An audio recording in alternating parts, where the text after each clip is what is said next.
In the beginning was the Word.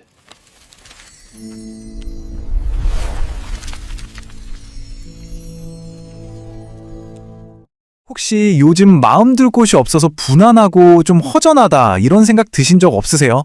오늘 이 시간에는요, 아주 오래전 한 인물의 고백을 통해서 이 혼란스러운 시대에 우리가 진짜 기댈 수 있는 곳이 어딘지 그 진정한 안식처를 한번 같이 찾아가 보려고 합니다.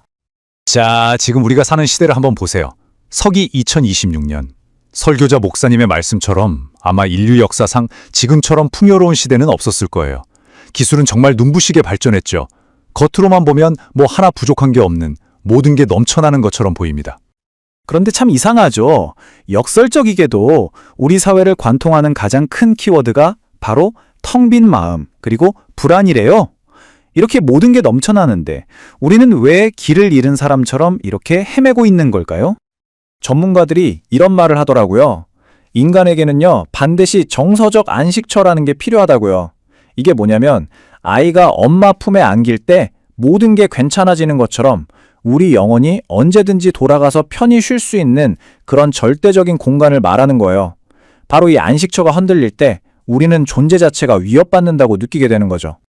자, 그럼 이제 시선을 아주 먼 옛날로 한번 돌려볼까요? 오늘 우리가 만나볼 사람은 바로 다윗 왕인데요. 그냥 위대한 영웅, 왕이 아니라 우리랑 똑같이 정말 절실하게 기댈 곳, 그 안식처를 찾았던 한 사람으로서 다윗을 만나보려고 합니다. 우리가 흔히 다윗 왕 하면 뭔가 평화롭고 대당한 이미지를 떠올리잖아요.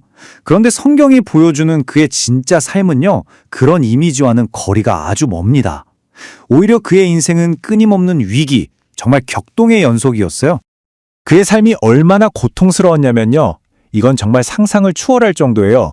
자신의 장인이었던 사울 왕에게 목숨을 위협받으면서 쫓겨다녔고요.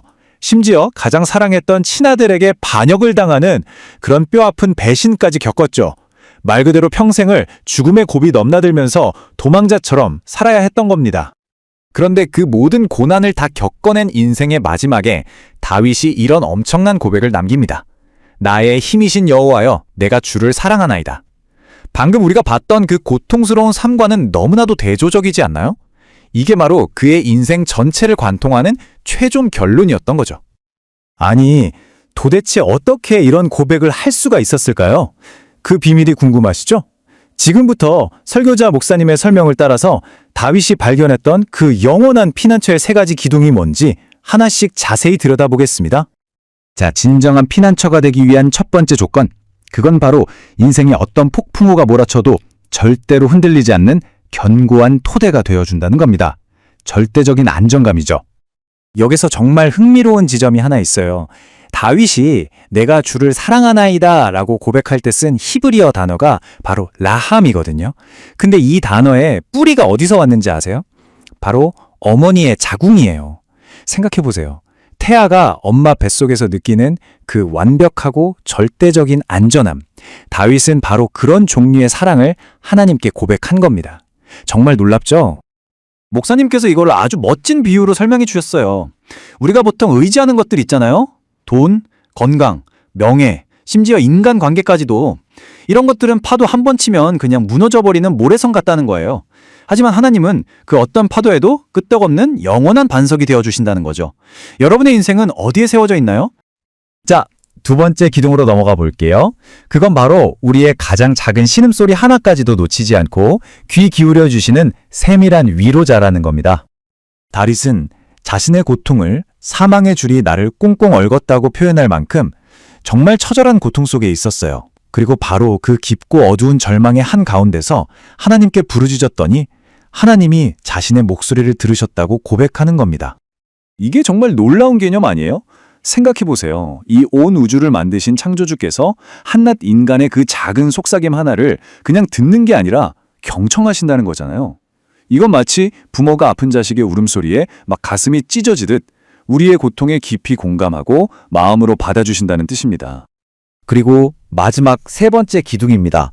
이건 바로 상황에 따라 이랬다 저랬다 변하는 게 아니라 언제나 한결같은 하나님의 절대적인 일관성, 즉 신실한 보호자라는 점입니다. 설교자 목사님은 이걸 헤세드라는 히브리어 단어로 설명하세요. 이 헤세드라는 사랑은요, 우리가 잘해서, 우리가 자격이 있어서 주시는 사랑이 아니에요. 그게 아니라 한 번 맺은 약속은 무슨 일이 있어도 끝까지 지키시는 하나님의 그 변함없는 성품 그 자체에 뿌리를 둔 사랑인 거죠. 그래서 결국 다윗은 시편의 맨 마지막을 이렇게 마무리합니다. 바로 이 헤세드, 영원토록 변치 않는 하나님의 그 신실한 사랑을 찬양하면서 말이죠.